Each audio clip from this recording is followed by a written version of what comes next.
Good afternoon and welcome, everybody. Today we're going to talk about small shifts, big impacts, winning student participation one decision at a time. My name is Emily Shelton and I'm one of our K-12 specialists here at Martin Brothers. And I'm lucky to be joined by three school nutrition professionals who are doing just that, making small shifts in what they do daily to help with participation. Increasing student participation today isn't just a goal, it's one of the most consistent challenges directors are navigating right now. And it matters because participation drives everything: funding, staffing, and our ability to grow and improve our programs. But beyond the department, it's about students. When kids are well fed, they're more focused, more engaged, and better set up to succeed. Students have more choices than ever, and they're making that choice every day. So participation isn't something we can assume, it's something we have to earn.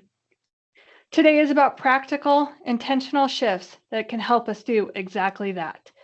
But before we get started, I want to take some time to introduce our guests today.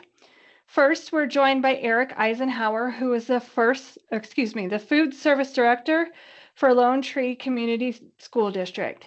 He is a food service leader with a strong focus on operational excellence, team development, and strategic program management across both K-12 and higher education settings. As the food service director, he oversees all aspects of district nutrition services, including budgeting, compliance, menu planning, procurement, and staff leadership. He takes pride in maintaining high-quality meal programs while ensuring full compliance with USDA and state regulations, including successfully passing state and federal reviews with no findings. He is a collaborative and solution-driven leader who has secured grant funding to support equipment upgrades, expand nutrition initiatives, and improve overall program efficiency. He manages complex procurement processes, develops competitive bids and RFPs, and builds strong vendor partnerships that ensure transparency, cost effectiveness, and accountability. Prior to this role, he served as assistant manager at the University of Iowa's Catlett Dining Hall, where he supervised more than 260 employees. He is focused on recruitment, training, and retention, contributing to the highest student retention rates among university dining operations.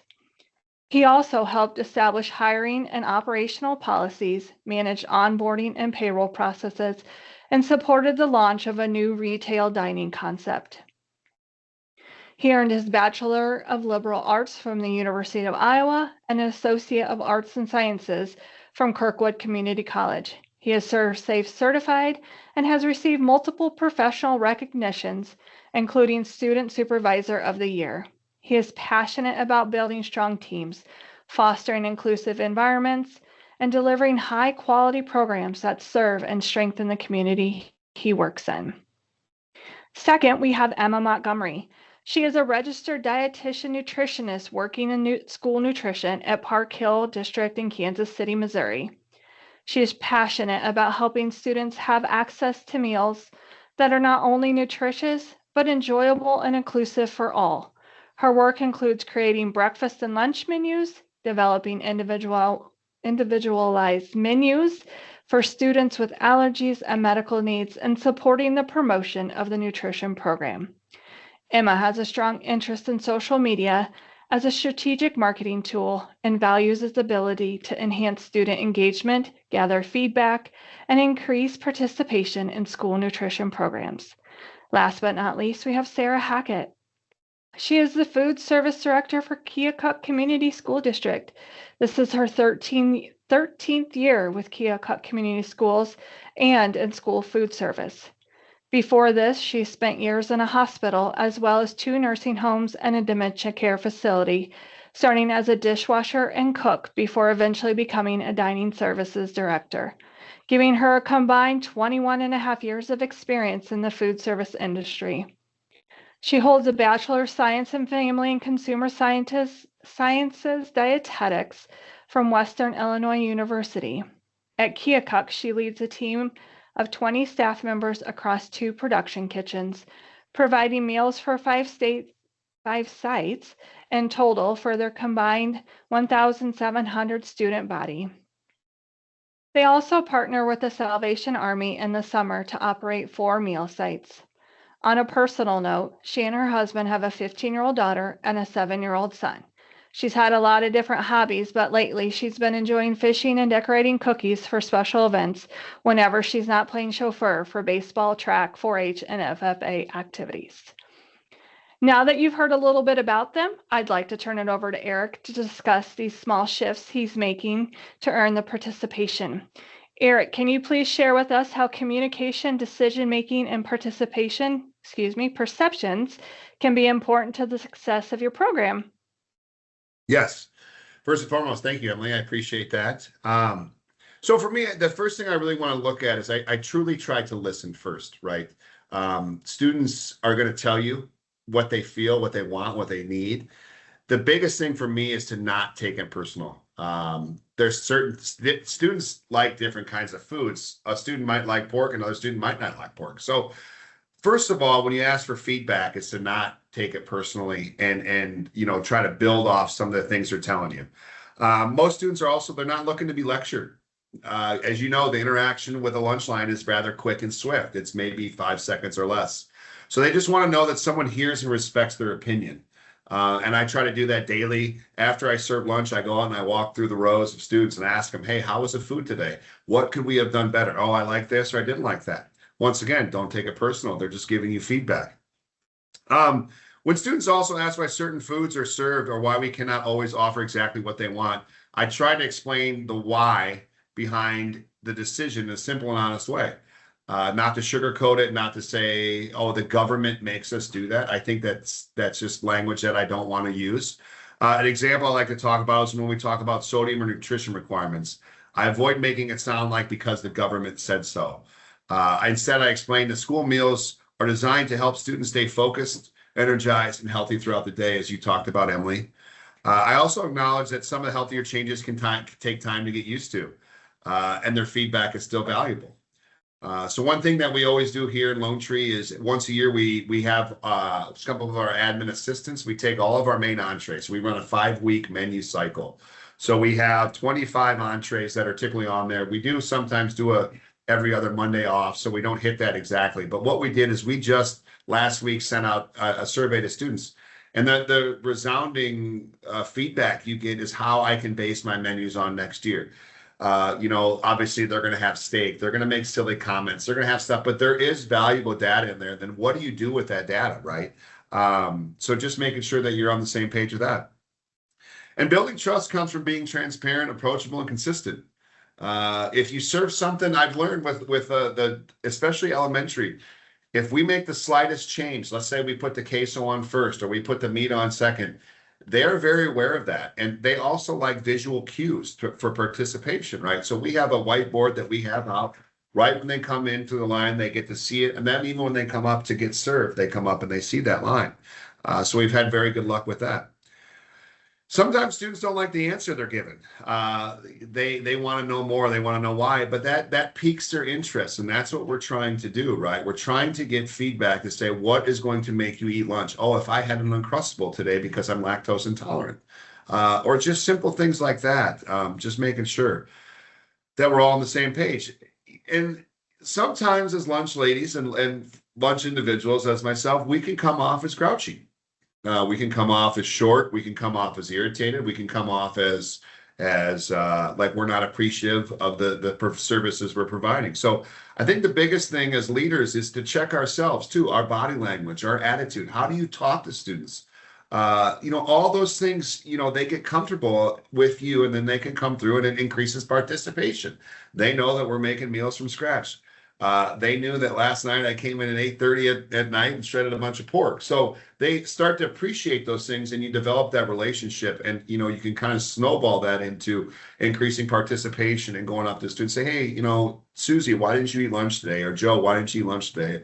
I'm not feeling the best or I don't like this. And so I think there is a good place to start.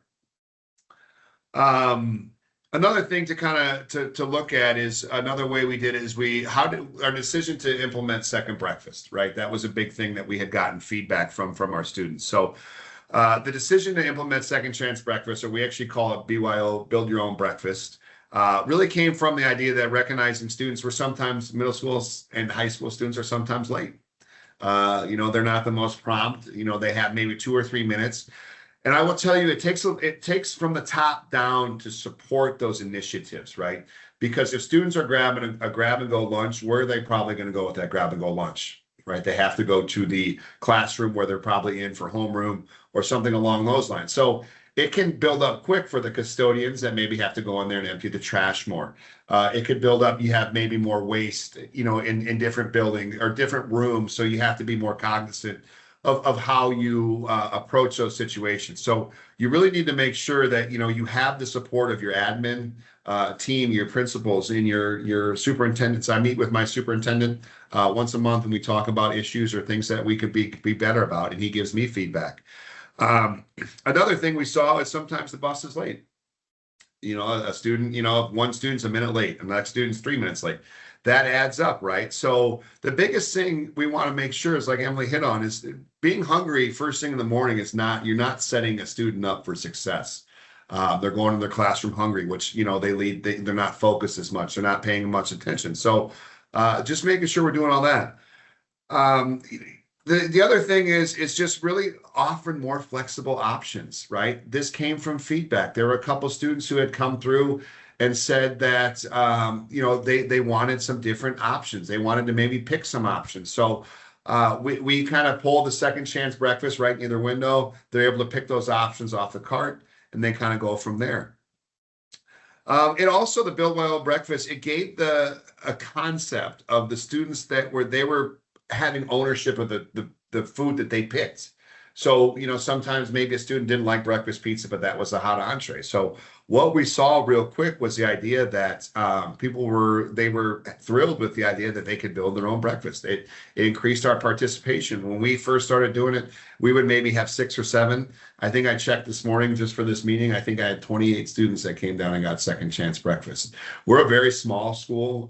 We're a K through 12 public school, which is unique. We're all under one roof. So we have approximately 385 students here in the building, and somebody told me there's only 8 of those left in the state at K through 12. But just like I said, figuring out things to help the students. And at the end of the day, the goal is always simple, right? We want to remove barriers, reduce stigma, and make sure students are fed as well as we could. And like I said, it starts with all of us, right? We want to make sure that we're doing our due diligence, getting feedback, and setting people in a position to be successful. And some of that breakfast, I just was at a culinary training yesterday up in Cedar Rapids, and one thing that we really talked about was more scratch cooking.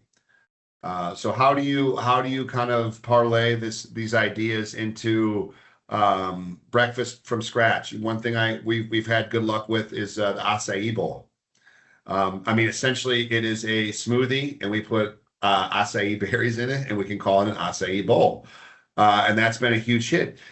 The other thing is oatmeal, overnight oats, excuse me. That's been a huge success. And that strictly came from me walking around asking students, what were some things you'd like to laugh? And at first I told my lunch ladies, I said, they want acai bowls. And my entire staff was like, what is an acai bowl? And I said, it's literally a smoothie with some acai berries in it. And they have absolutely crushed it. So, with more scratch cooking, it creates a sense of not tension, but there's a little bit more work and a little bit more planning, and a little bit more work that you put on your staff. So the biggest thing is, how do you get them on board? And I think for us, the increase in student participation has made the additional effort worth it. When we served the tachos today, the students were like, oh man, Eric, that meat tasted different. It was excellent. It was full of flavor. It wasn't too salty. We've noticed sometimes when we get some products in that are prepackaged, they are higher in sodium. I controlled all the sodium that we put on that pork that we cooked the other day. And the other thing is, we're a very small, close-knit school, as I said earlier multiple times through this whole thing. One thing I like to do is, I'm lucky enough that our students have study hall across in the library. So every day they come in for some a la carte snacks. But what I like to do is, I like to bring the students back to the kitchen where we're actually cooking food, right? I show them and say, hey, how would you like to set up? How would you, what do you think about this? Can you try this? We give them samples. Like I said, when we did some new menu items, I specifically brought in 12 or 15 students. They came to the cafeteria, we sat down, they gave me honest feedback. Hey, Eric, I didn't like this for this reason, or I didn't like this for this reason. Like I said, the other thing is scratch cooking has allowed us to control more control over quality, flavor, portioning, and inventory usage. So in many cases, we can use ingredients more efficiently and reduce waste because we're creating meals around students actually enjoy eating. One thing we've also changed a little bit down here is we used to be a serve versus offer. And so for my first 3 years we were here, we served everybody. We served K through 12.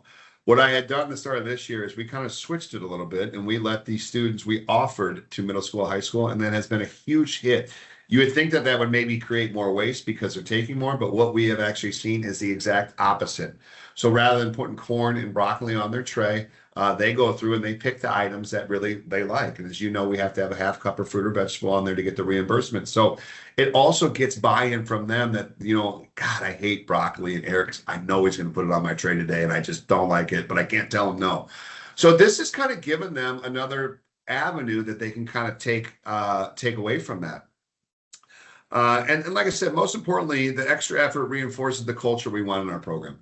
When I took the job, I had 5 pillars essentially, right? Where it's going to be accountability, teamwork, leadership, feedback, and then just overall body language. And if the students see you getting frustrated with each other, and if they see you maybe, not getting along with each other, that might drive them away. So how do we create a conducive, fun, safe environment where people want to be a part of? And then, one thing that kind of surprised me, Emily, to be honest, is after we started some of these scratch cookings, there were some items that I was shocked that the students it hit home for. So we're about a 30 to 35% free and reduced rate. So essentially 1 in 3 of our students, 1 in 4 of our students are free and reduced. So one thing when we started doing scratch cooking that I didn't think about was how these meals hit home for them. As a lower income family, a couple of the students, the beef stroganoff reminded them of a hamburger helper that their mom had made earlier in the week. And so I had never thought about that piece of how can we bring some home cooked meals that they will like, that they can relate to something they eat at home. Hey, my mom makes this and I really like it because, as you know, beef stroganoff is great. It's excellent. Is it the most appealing thing to look at? For a 5th grade or 4th grade student? Probably not. So right away, they knew they had like an affiliation with, oh, this looks like hamburger helper my mom makes at home. The other big hit we've had is ramen.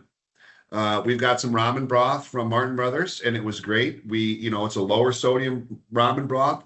So we build the bowls for them. We put a little bit of edamame in there, a little bit of corn, and then some teriyaki chicken. And we put the broth over it probably 10 or 15 minutes before they come in. And that has been a huge hit. Like I said, the other day, we served ramen last week. We have 385 students in our school. I served 332 of them.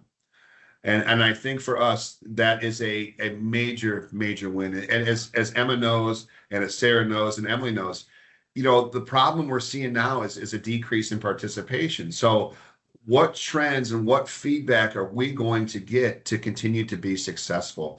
And like I said, we've had such good luck with some of these home cooked meals, and we're just very thankful for the feedback and the support that my administration has provided. Like I said, it kind of starts from the top down, and we work our way down.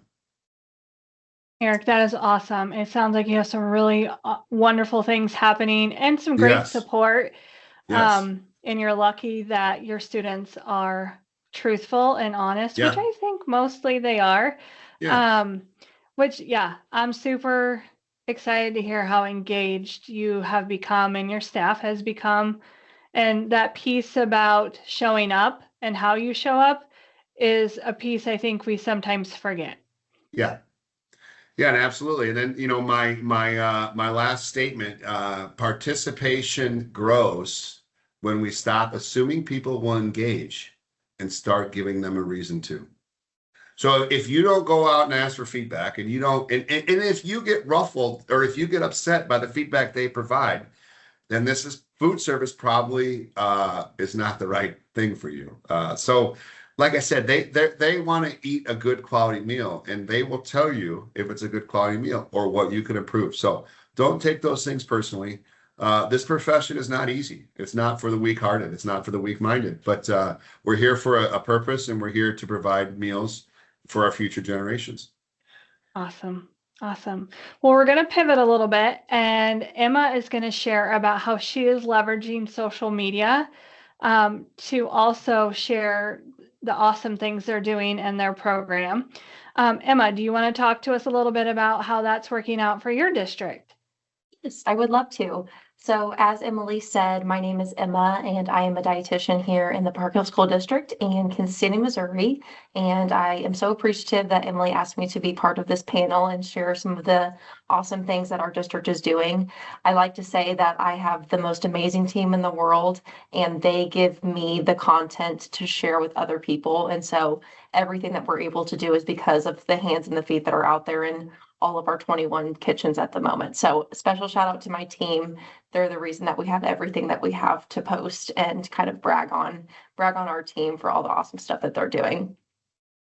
Social media has historically been part of our program. We've had Facebook for quite some time now, Instagram as well.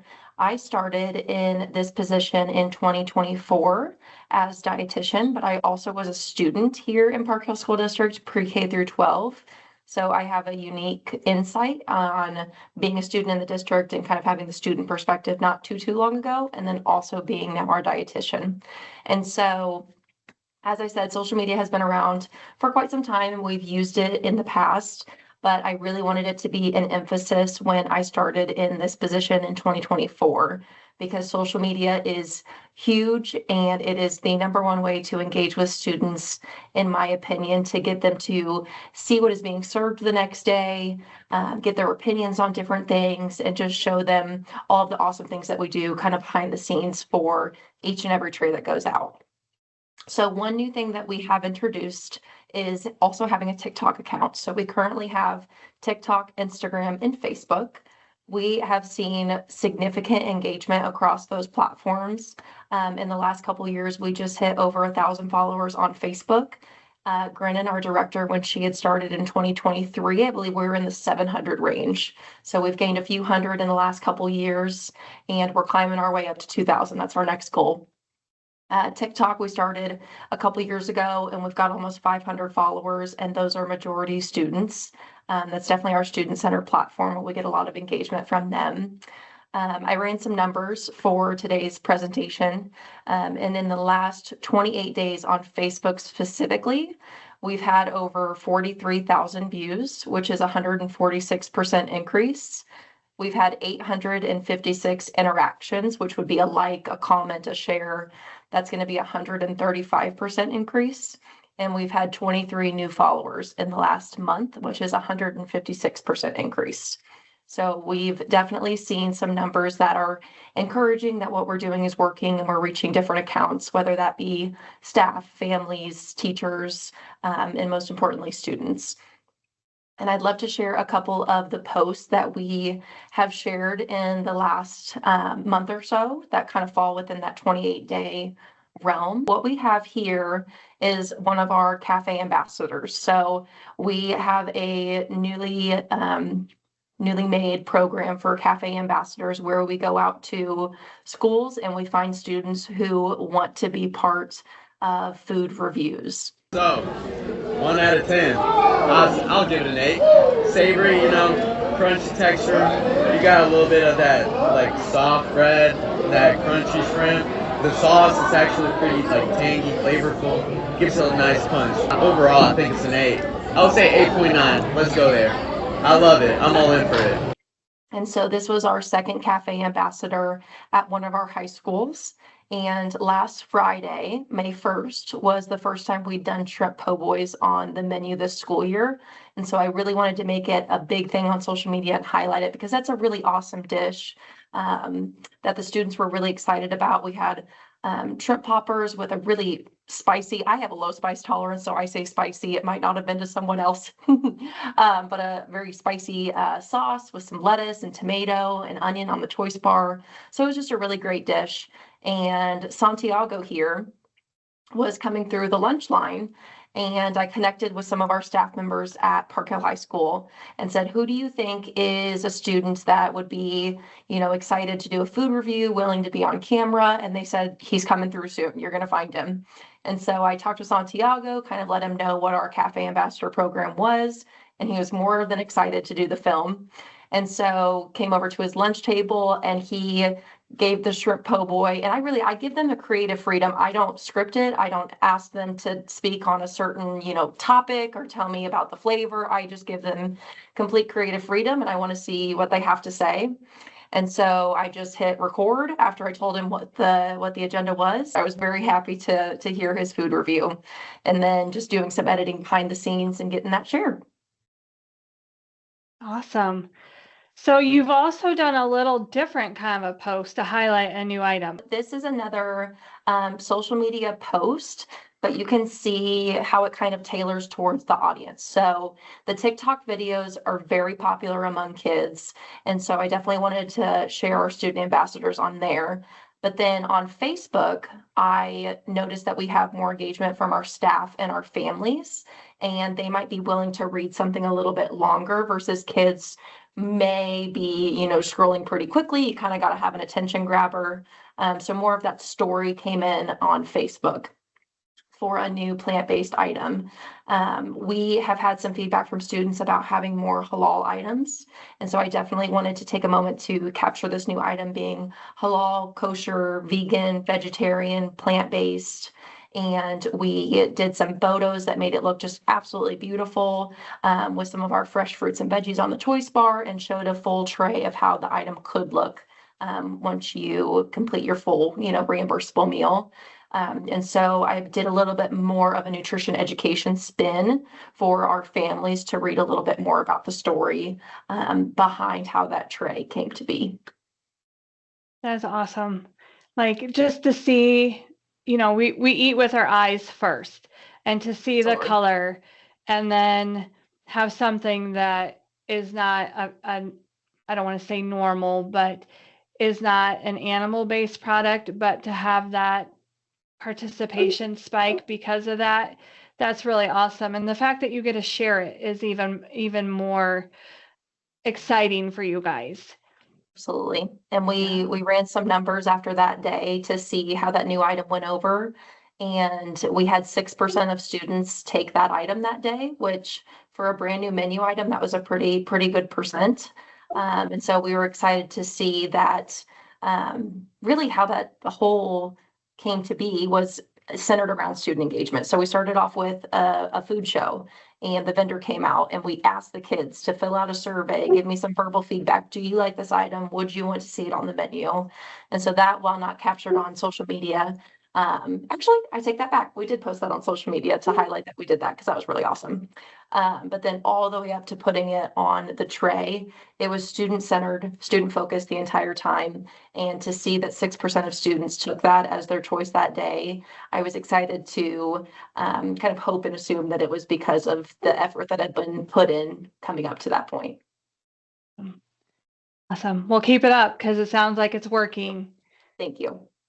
Awesome. All right, so we're going to shift a little bit, and we are going to have Sarah talk to us about how she's using a different kind of marketing tool. Sarah, are you ready? Yep, I'm ready. Can you hear me all right? You're kind of quiet, but I think we can hear you just fine. Okay, well, stop me if you start to not be able to hear me. I'm Sarah Hacket. I work in the Keokuk School District. We're a much smaller community and smaller school. And I just kind of want to talk about, not every school can afford the expensive equipment or software to be able to provide like pre-ordered meals or anything fancy system like that. But we took something as simple as Google Forms and made our own ordering form and made it fit our kitchen, our setup. I would like to echo Erik and Emma. It's very important to listen to students. I mean, that's your driving factor right there. But also to listen to staff as well, because you're going to need that buy-in, especially if you have a smaller staff in your super stretched. You have you're asking a lot of them. So getting them to buy in, and sometimes when I started, I was the youngest person in my kitchen, and there had been women working there since before I was born. So having the wisdom to be able to listen to them, but also being able to work with them to say, well, it's not like it used to be. We're going to have to be able to make changes, and just that exchange with them as a team. We also did a questionnaire last year.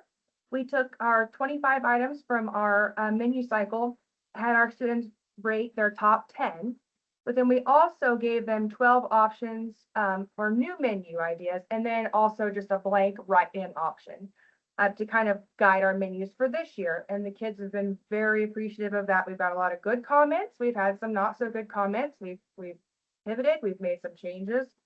But mostly, I feel like my part is keeping it simple and keeping it basic. We're not reinventing the wheel.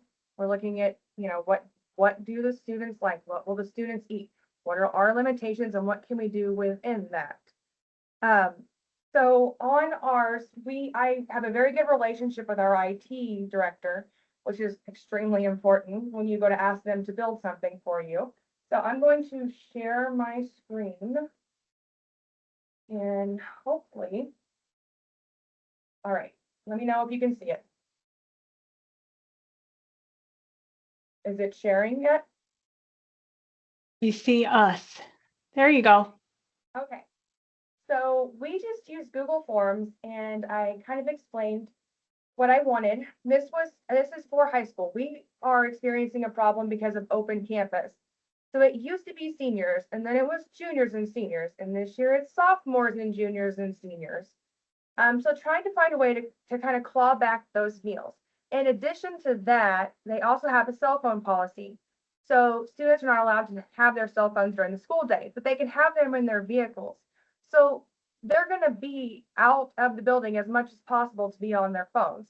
And they can do that during lunch. So it de-incentivizes participation. So my idea is let's go with a grab and go option. Something that they can skip the line, go straight to the a la carte window, their name's on it, it's waiting for them. They grab it, we charge them, and they're out the door and they can sit in their vehicle and eat and be on their phone, which is what they really want to do. So I worked with the IT director. We created a form so we get the student's name, which lunch period they're in. Oh, and this has to be in by 9 in the morning. Anything after 9 rolls until the next day. So a student can order for the next day so they don't forget. They just have to do it after 9. And then so we have our school mascot is the chief. So we have chief cootery trays. So we have our fruit, our veggie, we have our meat or our meat alternate, we have our grain, we have our milk. And so it all comes prepackaged. It does vary a little bit depending on season and availability, but they can order that. And if they choose to order that, I'm sorry, this is my master form. I don't want to mess with that. Then they can choose what kind of milk they want. So it completes a reimbursable meal. Or they can have a salad and they'll hit yes or no. And then they have all of these options. We already have a salad bar for middle school and high school, so everything's already chopped up and prepared. They just take these orders and put them together and assemble them. And then they have to choose up to 2. So we do have the limits on the portion sizes and grains. And then dressing, they can only pick 1. And then they have to say yes or no on fruit, and then what kind of milk they want to complete that meal. Then we also have a deli sub meal, and it comes with whole grain chips, but they can choose turkey, ham, or the Italian combo. We are utilizing the commodity and the diverted and all of those items. Cheese, yes or no, and then they can choose what veggies they want. And there's something from every one of the subgroups. Then they can choose their condiments, and then what kind of chips they want, fruit and milk, and if they want graham crackers. And then, so once they fill, this is the form that they get. And then they'll enter their information. Yes. And chocolate milk. Okay, so once they've done that, Then it generates it into this form. And this keeps it for, it just keeps an ongoing log, which helps me kind of track the data on that as well. But then this report comes out, and then my staff will print this, and they'll cut these out and they'll tape them to the container. So it'll have the student's name, what lunch period they're in, what they ordered, so they know when they put it together, they can check everything off the list. And then they'll sit in the refrigerator at the a la carte window. They come through and say, I did an order. They'll say, okay, here's your order. They'll charge them if there's something that they somehow missed on the order form, and we've done a pretty good job trying to limit it. But if they do, then we can catch them at that point, go, hey, you still need another quarter cup of fruit or vegetable, or you need another component or something along those lines. That hasn't actually been an issue. I was worried it would be, but it really hasn't. So we do that. This kind of started because we had a staff order form first. Staff members at the high school, middle school could use the salad bar, but the staff members at the elementary school couldn't. So I tried to create an order form for those staff so they could order meals as well. Because every sale that we can make, I mean, that's good for our lunchroom. So if we want our staff to be eating what the kids are eating as well, we want to encourage them to model that behavior. So we originally started with the order form for staff, and they could do the same thing. But they also had the option to order we call them K parfaits because we're Keokuk. And so a lot of them really like those. We also had that as a grab and go option at breakfast for the students. And then, so they'll fill out their form. And this isn't just for like the teachers. We have bus drivers, custodians, principals, HR. They can do their form too. They just have to pick up at middle school, but it's still cheaper than them going out for fast food on their lunch break. And it's a lot faster too, because it's already there for them. And theirs is the same way. They'll get a form like this and it'll be on their order. So like this was yesterday.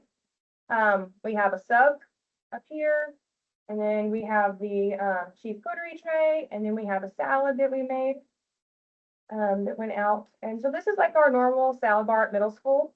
Sometimes it's a little bigger, sometimes it's a little smaller. It just like depends. We vary different things based on availability, but we try to give them as many options as possible. Looking at data, we've had 913 high schoolers order to-go meals. That doesn't sound like a lot, but that's about 6 more kids a day that we had lost that we got back. And this is also with minimal marketing. I'm not the strongest on marketing. That's one of my things I need to work on, one of my areas I've identified. But I don't think that it's not working because it's only 6. I think it is working. I just need to find the way to really push it.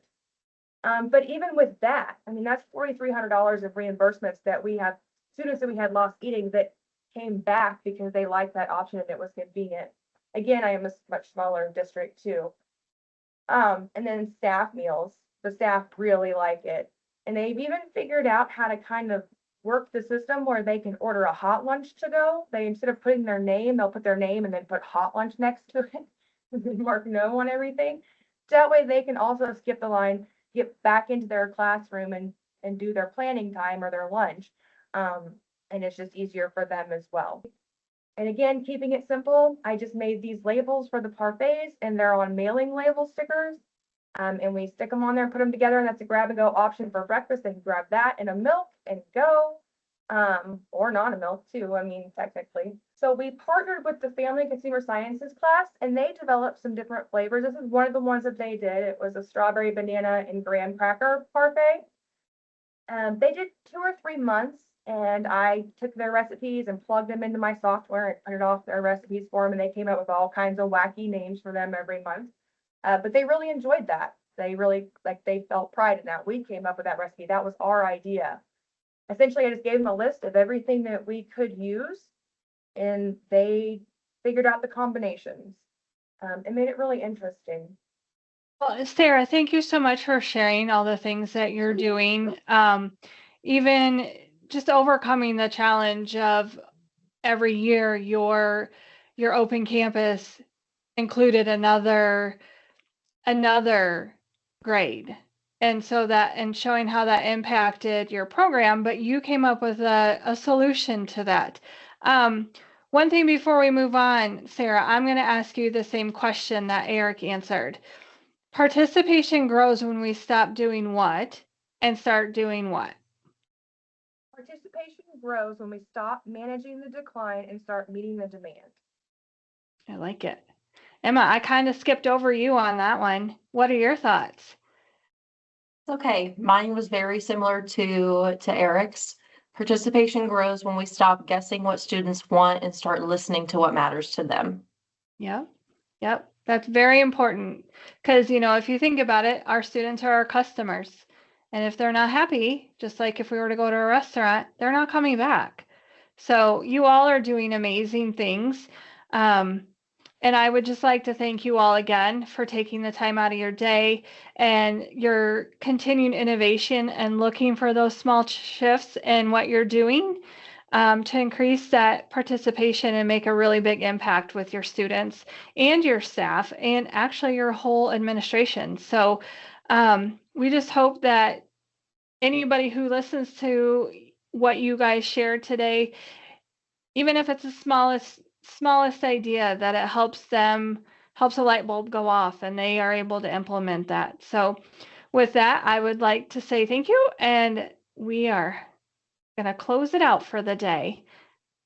Thank you. Thank you. Thank you.